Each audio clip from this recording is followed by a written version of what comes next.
Bismillahirrahmanirrahim. Assalamualaikum warahmatullahi wabarakatuh. Selamat malam dan salam sejahtera untuk kita semua. Puji syukur kita panjatkan kehadirat Allah Subhanahu wa taala, Tuhan Yang Maha Esa. Kita dapat berkumpul lagi di pertemuan 4 statistika probabilitas yang membahas tentang populasi, sampel, distribusi teoritis, variabel kontinu dan fungsi probabilitas. Teman-teman diharapkan tetap menjaga protokol kesehatan dengan rajin mencuci tangan, menjaga jarak serta menggunakan masker. Dari pihak kampus masih menjalankan protokol kesehatan dengan melakukan pembelajaran jarak jauh.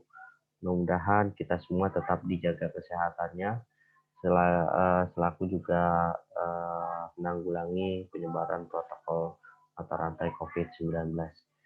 Di pertemuan keempat ini cukup banyak yang kita perkenalkan. Di antaranya adalah untuk pertemuan 4 terkait populasi sampel. Untuk distribusi teoritisnya terbagi dengan beberapa distribusi dan variabel kontinu, dan untuk fungsi dari probabilitas itu sendiri untuk interferensinya. Kemudian harapan yang kita bahas tentang nilai harapan, mean atau rata-rata. Untuk rata-rata hitung dan varians distribusi dari kontinu. Lalu untuk fungsi probabilitas dengan variabel kontinu terdiri dari ada distribusi normal, distribusi T, distribusi si kuadrat, dan distribusi F. Masing-masing nanti teman-teman memiliki tabelnya karena distribusi ini sudah ada nilai yang tercantum dalam tabel. Jadi sudah kelihatan untuk nilainya. Untuk distribusi normal, T, si kuadrat, dan F.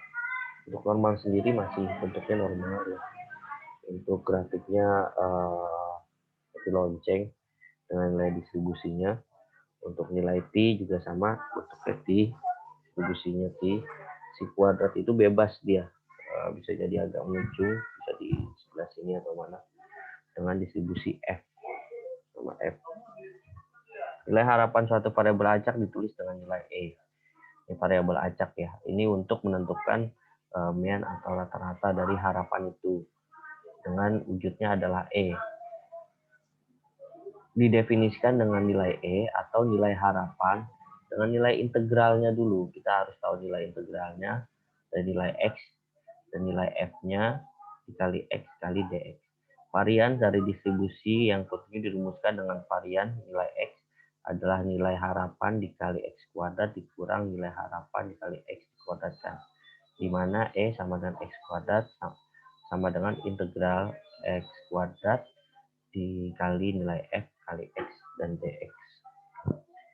Gimana cara perhitungannya? Jika diketahui nilai F-nya X adalah 2X. Jadi nilai F-nya ini berapa? Ini 2X. Lalu nilai diantaranya adalah 0 adalah nilai X diantara nilai 0 dan 1. Nilai X diantara 0 dan 1 adalah 0. Selain nilai tersebut.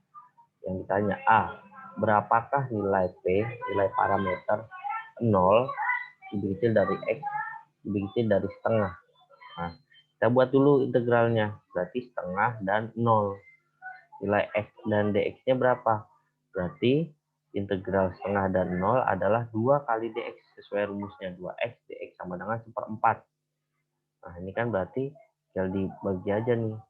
Dikuadratkan, berarti menurun 1/4. Terus yang B berapa? Setengah.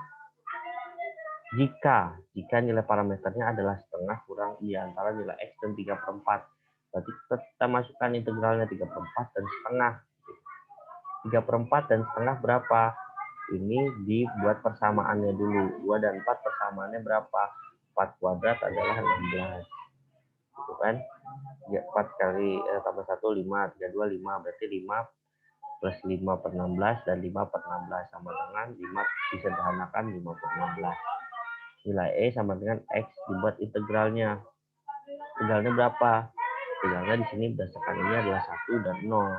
Integralnya berarti 1 dan 0 dikali X sama dengan 2X. Dibuat lagi persamaannya. Berarti di sini setengah dan 1/3. Jadi 2/3. Nilai varian adalah E sama dengan X kuadrat kurang E sama dengan X kuadrat. Berarti sama dengan 1/4 dan 2/3. Persamaannya berapa? Dikali buat persamaan. Setelah dibuat persamaan, dijumlah sama dengan 1/18. Lalu yang kedua adalah kita nilai F-nya adalah 0. X-nya kurang dari 0. Ya nggak apa-apa, ini nilainya adalah 0. Karena di dalam nilai harapan itu ada yang sebelah kiri, kita hitung sebelah kiri untuk plus, sebelah kanannya untuk minus. Lalu seperti itu. Lalu berapa nilai EX-nya? Nilai EX-nya adalah Fx sama dengan 3/8 kali X min 2 jika nilai 0 sama dengan diantaranya nilai kurang dari 2. Berarti nilai 0 dan diantara 0-nya adalah 3/8-nya. Terus nilai variannya berapa? Fx sama dengan 0 yang lebih besar dari 2. Fx-nya berarti 0 ini kali lebih besar dari 2. Jadi misalkan 2 kali. Kemudian diketahui nilai Y sama dengan X plus 2. Berapa nilai varian Y-nya? Nah, Y-nya ini dijadikan nilai varian di X. Berarti adalah nilai harapan Y dikurang dengan nilai harapan dari Y kuadrat. Variansnya adalah nilai E, X plus 2 dikurang X plus 2 dikuadratkan. Variansnya berarti E sama dengan X plus 2 dikurang dengan nilai E, nilai X min 2 dikuadratkan. Nilai varian sama dengan nilai E, X dikurang E, X kuadrat. Nilai varian adalah nilai itu dari X kuadrat. X kuadrat nilai itu ini sebelum nilai di deviasi ya, standar deviasi. Kemudian distribusi normal. Pengertian distribusi normal adalah distribusi normal disebutkan distribusi Gauss untuk menghormati Karl Gauss. Nah, ini penciptanya nih, Gauss tahun 1977 dan 1855 yang berhasil mendapatkan persamaan dari studi mengenai kesalahan dalam pengukuran berulang-ulang terhadap benda yang sama. Kenapa benda yang sama? Jadi jika suatu prediksi untuk dibuat prediksi selanjutnya seperti apa sebarannya. Jadi jangan sampai nilai perkiraannya itu lebih atau kurang. Jadi ditetapkan nilai tersebut dengan nilai Gauss atau yang sekarang disebut distribusi normal. Distribusi normal ditentukan oleh dua parameter yaitu nilai mu dan nilai varian kuadrat. Distribusi normal nilai tau ini. Distribusi normal merupakan distribusi teoritis dari variabel random yang kontinu. Distribusi yang simetris mempunyai bentuk seperti genta atau lonceng. Nah, jadi dia begini, lonceng. Kan kalau T, dia juga bisa lebar gitu, nilai F atau nilai C. Tabel C. Fungsi distribusi normal. Kurvanya membentuk garis lengkung yang halus membentuk seperti genta atau lonceng. Dia halus, standarnya balance ya, seimbang. Kemudian simetris terhadap rata-rata nilai mu. Nah, nilainya terakhir di masing-masing kanan kiri. Kedua ujungnya ekos semakin mendekati sumbu X tapi tidak pernah memotong. Nah, dia selalu pas nih. Ini nilai X3 ya, nilai 3X gitu. Dia tidak pernah memotong. Memotong itu seperti rata atau landai. Jarak titik beloknya kota tersebut dengan sumbu simetrisnya sama dengan nilai nilai deviasi standar. Luas daerah di bawah lengkungan kurva normal dari tidak terhingga minus sampai tidak terhingga plus. Jadi antara 1 atau 100% dari nilai kemungkinannya. Nggak pernah lebih dari itu. Kalau lebar namanya anomali. Termasuk dari nilai perkiraan tersebut. Fungsi distribusi normal atau standar baku. Kurva normal adalah kurva yang sudah diubah menjadi distribusi nilai Z atau nilai harapannya, di mana distribusi tersebut akan mempunyai nilai mu 0 atau standar deviasinya sama dengan 1. Variabel normal standar adalah Z, nilai random, dikurang rata-rata variabel random. Variabel standar deviasi dari variabel random. Nah, ini berarti standar deviasinya kan di 1. Ini nilai X dikurang U-nya.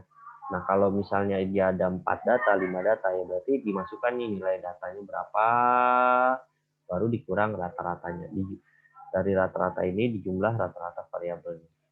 Kurva distribusi normal kontinu dibuat sedemikian rupa sehingga luas daerah di bawah kurva itu dibatasi oleh nilai X, X1, X2. Ini kan nilai randomnya nih. Ada X1, XI, 1, 2, 3, 4 tergantung jumlah datanya.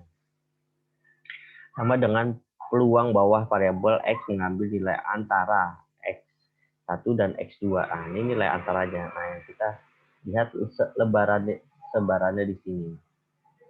Sebarannya untuk di batas bawahnya berapa, atasnya berapa.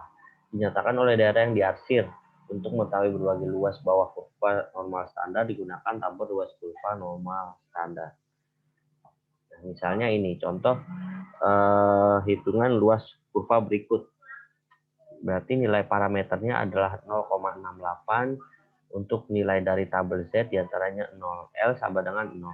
Berarti nilai L-nya berapa? 0,68. L sama dengan 0,68. 0,68 tabel distribusinya seperti apa? Nah, kita lihat di tabel distribusi 0,68.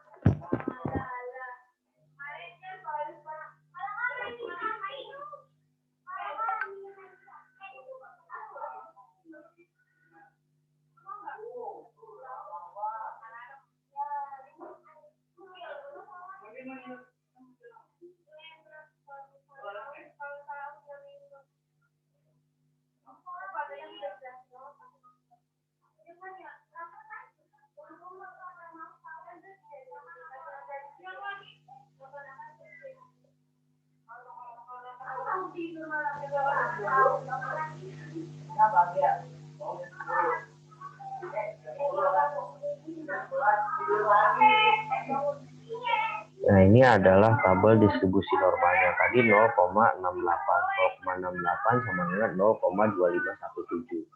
Makanya di dalam perhitungan tabel distribusi untuk nilai normal, Z, T, dan C semuanya menggunakan tabel. Sehingga kita tinggal lihat persamaannya saja. Untuk nilainya nanti kita masukkan di dalam tabel yang sudah ada. Lanjut ke materi. Nah, nanti kalian sesuaikan sendiri ini. Tabel nilai L-nya 1,21. Berapa? Berarti 1,2 dicari tabel ke satunya. 0,46 berarti 0,4 di tabel ke-6. Nah, ini berarti 0,641. Dan selanjutnya nih, tabel di parameter untuk tabel Z 0,6 sama dengan 0,5 dikurang tabel 0,6. 0,6 berapa nilainya? Nah, ini dapat nilai. Untuk nilai Pi-nya berapa? 1. 1 berapa? 3,43. Satunya juga 0,43. Berarti ditambah 0,6. Nah, ini nanti diarsir nih lebaran sini sama lebar.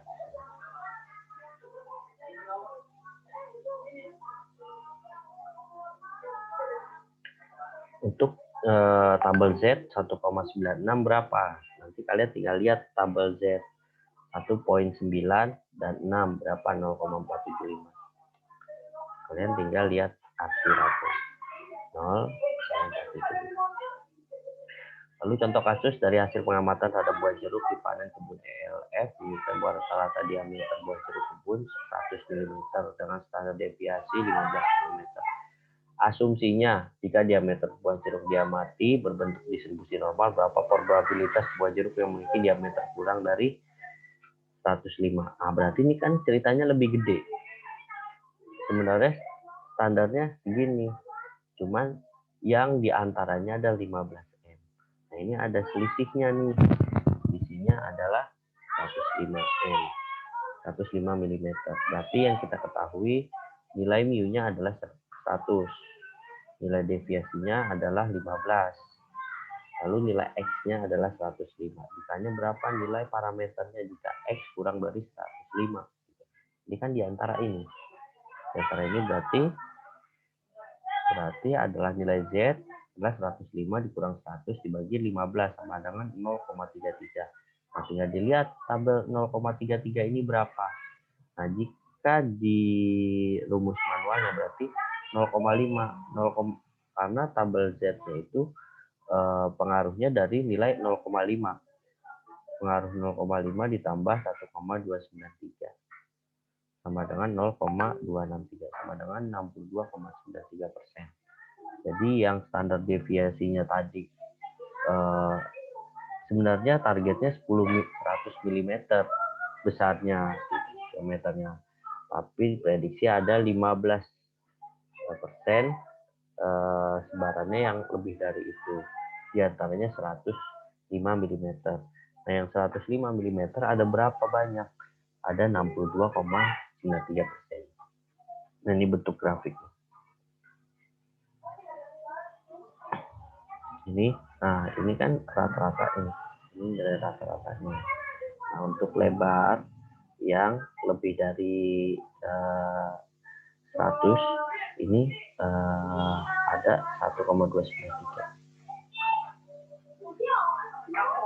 Lalu contoh kasus PTGS mengklaim rata-rata buah mangga ada 350 gram dengan standar deviasi 50 gram.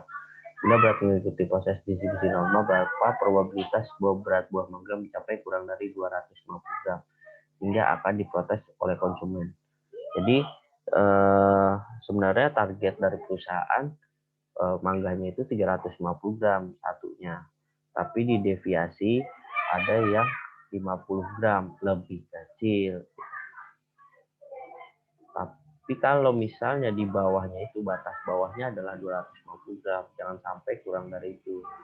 Kalau kurang dari itu nanti akan dikomplain customer, berarti ada nilai ininya 350, deviasinya 50, kemudian nilai X-nya batas bawahnya adalah 250.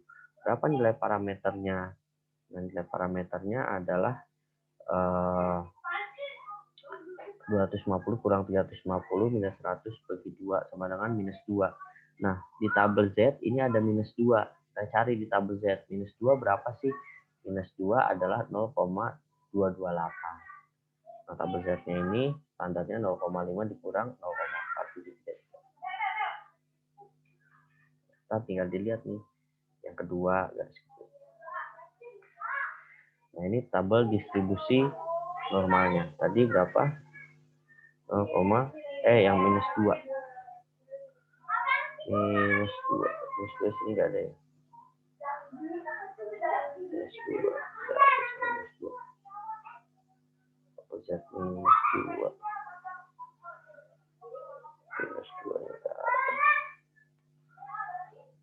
Ini jenis tabel distribusinya. Nanti saya juga akan kirim tabel distribusinya di Google Classroom maupun di komen sini mungkin juga ada, atau nanti bisa dijatuh.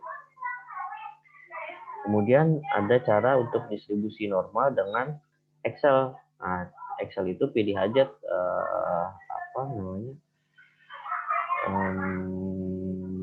insert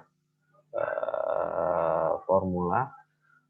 Kita ke formula yaitu masuk ke FX, masukin icon insert, pilih FX function, pilih lagi statistik, pilih lagi normal distribusi normal. Nah, kalian masukin ini, tinggal masukin. Nah, kalau datanya 1 ya 0, masukin yang 0. Nanti dia akan keluar hasilnya. Nah, ini untuk grafisnya seperti ini. Tinggal masukin. Dengan SPSS juga sama, tapi dia masukinnya langsung di CDF normal. Masukin angkanya tadi yang 350, 250 dimasukin di dalam. Tapi kalian masukkan dulu nilai X-nya di daftar tabelnya untuk tipe label. Kemudian ada distribusi square. Nah, ini C. Dia bebas. Jadi kan kalau yang tadi harus di tengah tuh, di C. Di tengah-tengah sini. Nah, ini bebas kalau C. Makanya dia menggunakan V, derajat kebebasan X kuadratnya. Untuk distribusi square TB sama dengan parameternya adalah C1, nilai diantaranya C2 adalah nilai X. Nah, nilai P-nya adalah lebih besar dari C1 dikurang P sama dengan X lebih besar dari C2, di mana C1 lebih kecil daripada C2. Nah, ini Bila X merupakan variabel random memiliki disposisi kuadrat dengan P 10. Nah, kita cari ini, berarti nilai C-nya di 10. Nilai P-nya berarti 3,25 di 20,5. Jadi nanti masukkan nih 3,25 dikurang P 25. Jadi ada garis dari 20 dan 5. Garis 20 dan 5 berapa? 0,025. Berarti nilainya adalah 0,90. Jika X berdistribusi dengan si kuadrat, ini 10. Nah, berarti lihat lagi di tabel 10. Nilainya berapa? 0,900. Berarti 10 di 0,900. Berapa? Apakah 4,87. Dan C distribusi kuadrat dengan P 30. Berarti P-nya udah dapat 30 nih. 30. Berarti dilihat ke 0,1-nya berapa? Lihat di tabel C. Nih, ini kan. Tadi 10. Atau tadi di 2. Tinggal dimasukkan aja. Ini lanjutannya. Kan banyak nih. Tadi berapa nih? 20. 20 sama berapa? Terus 30. 30 sama berapa? 30 di 100. 40,26. Ya kalian berdasarkan tabel di sini. Tadi berapa? Ada 0,900. Ini kan 0,900. 0,900. Di 10 0,900. 10 0,900. 4,87. Tinggal kalian masukkan ini. Seperti itu. Kemudian modelnya sama dengan si tabel distribusi. Kita lihat mengacu kepada tabelnya. Misalnya di sini 0,05. Nah, alfanya kan 0,05. Jika diketahui distribusi yang tergantung pada dua buah derajat yang bebas. Jadi untuk F sama C derajatnya bebas. Tidak selalu garisnya kayak lonceng. Dia bisa skewness gitu. Bisa miring kiri, bisa miring kanan. Tergantung nilai alfa. Alfanya berapa nih? 0,05. Kita lihat tabel tabel F dengan nilai 0,05 di 20 dan 15. Nah, tadi kan dikurangi 1 kan? Berarti 19, 14 gitu. Sebuah terdiri dari 25 siswa dan 15 siswi, berarti 24, 14. Nilai F-nya berapa? Alfa 0,2, berarti dia tabel yang 0,01. Ini kan ada nih, ini 0,05. Terus berapa tadi? 20, 15. 20, 15. Nih, berarti 20, 14, 2,29. Gantung kalian lihat tabelnya seperti apa. Hanya lihat mengacu ke tabel aja. Yang penting kalian tahu nih 20, 15. Terus 25, 24, 14. 0,0. Ini kan 0,02 ya. Alfa bagi 2 berarti 0,01. Tinggal dilihat tabel yang 0,01. Ini berarti 14, 24, 343. Dan kalian masukkan. Lalu ada distribusi T. Jika rata-rata X dan X kuadrat variansnya masing-masing adalah nilai tengah dan ragam satu contoh acak berukuran N yang diambil dari suatu populasi normal dengan nilai tengah mu dan ragam varians, maka T sama dengan X dikurang mu dikurang S kali rata-rata N, rata-rata total datanya. Merupakan sebuah nilai peubah acak T yang punya nilai distribusi dengan nilai P sama dengan min 1. Nah, tadi kan sudah dikurang ya, minus 1.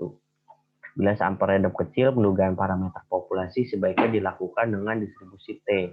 Bentuk kurva distribusi T akan menyerupai bentuk kurva distribusi normal yang ukuran sampel diambil sebesar 30. Nah, misalnya contohnya 30 gitu. Berarti ini kita lihat ini cuma sampai 15 ya. Nanti yang sampai 30 berapa? Lalu jika N-nya sama dengan 3, batas keyakinan 0,025, bukan T 0,025. Nah, ini kan T ada nih 0,025. Nah, dia cari yang ke berapa gitu. Cari yang ke P-nya sama dengan minus 1. 3 sama N-nya berapa? 3 nih. Berarti 3 dikurang 1. 3 dikurang 1 berapa? 2. Berarti 2 di tabel 0,025. 3 di 2 di 0,025 berarti di 4303. Berarti di sini sama dengan 4303. Satu variabel random yang terdiri dari 10 mahasiswa punya distribusi 112, tanda deviasinya 10. Berapa 120? Nah, ini total dulu nih. Jika X-nya lebih besar dari 120, berarti berapa? 120 kurang 12. Berarti 8. 10 dikali akarnya 10 berapa? 3,16. 11 bagi 3,16. 8 sama dengan 3,48. 2,9. Berarti dia ada di tabel 0,025. Dari ke berapa nih? Jadi 8, 2,29. Dia ada di sini.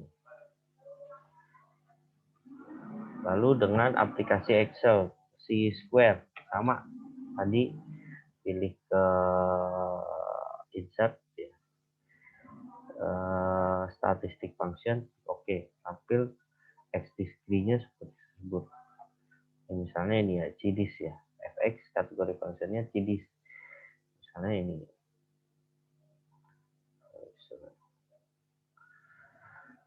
Ini formula.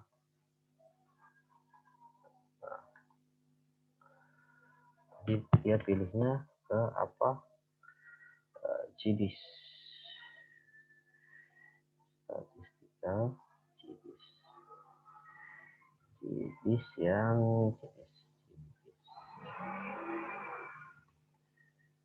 distribusi ya, kalian masukin nilai X-nya berapa, nilai X-nya ya 19, 10, 19 terus ini 10.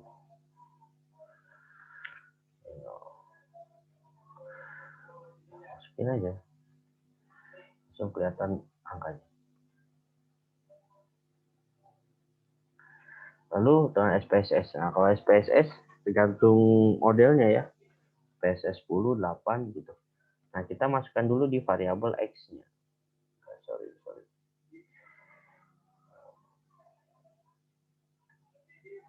Nah, ini SPSS. Masukkan dulu di variabel X. Jadi kan dia ada dua tabel. Masukin variabelnya. Baru masuk ke transfer dan pilih compute. Nah, ini masukin dulu nih tabel di sini nih untuk nilai variabel tabel. Masukin dulu nilai tabelnya. Baru ke kalian pilih data. Baru masukin transform. Baru klik OK. Maka hasil perhitungan. Nah, ini sama nih. Yang penting kalian masukin dulu nilai variabel di tabelnya dulu. Baru masuk ke fungsinya. Nanti tinggal dipilih yang mana yang sesuai. Sama numeric expression. Yang penting dia di nilai variabelnya dulu. Kalau kalian nggak masukin nilai variabelnya, terus langsung masukin nilai ini, dia nggak akan terakumulasi. Gitu. Mungkin itu aja yang dapat saya sampaikan. Lebih saat ini lebih kalian harus mendapatkan acuan, yaitu berupa tabel distribusi normal, V, si kuadrat, dan tabel F. Namun biasanya kita lebih bermain di tabel distribusi normalnya saja, gitu. Jadi kalian tinggal tentukan berapa varian deviasinya untuk jarak batas bawah dan atas. Oke, mungkin itu aja yang dapat saya sampaikan. Lebih dan kurangnya mohon maaf. Tadi kan rumusnya agak ribet ya, cuman saat dijumlah balik lagi saya reminder melihat tabel. Demikian yang dapat saya sampaikan. Lebih dan kurangnya mohon maaf. Wassalamualaikum warahmatullahi wabarakatuh. Dadah.